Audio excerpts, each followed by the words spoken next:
Michael remembers exactly what went through his head the day he was diagnosed with HIV. It was in January last year. He knew his life had changed forever. Yung una kong naisip talaga. My first thought was, will I still be able to find work? And then I thought, oh no, I'm positive. I had this idea of jumping off a bridge.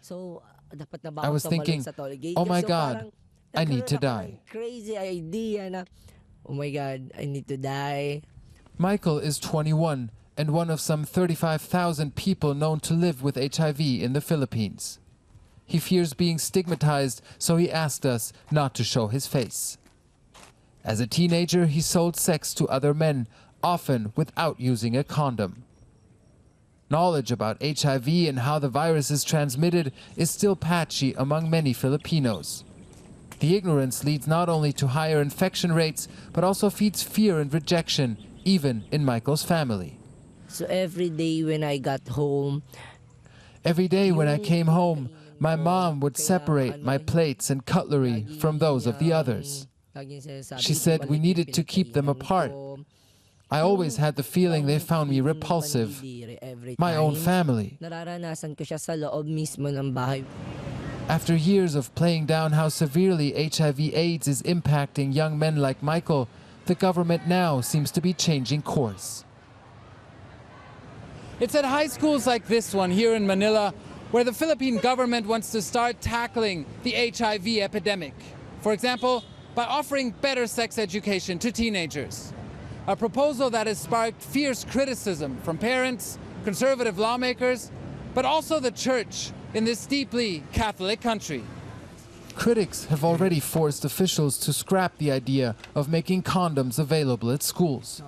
They're afraid it would encourage children to become promiscuous. Conservatives say sex education doesn't belong in the classroom. The first teachers of the children are their parents, for heaven's sake. The parents are not only supposed to give them food, board, and lodging, but also to teach them value system, behavioral patterns, etc., to be good members of society. And among other things is this matter of sexual education. It belongs primarily by right and by duty to the parents themselves to do this. It's not an approach Michael thinks can work. Neither parents nor teenagers feel comfortable talking about sex. He himself has become a peer educator. He wants to spare other young people his fate. Everything starts with knowing.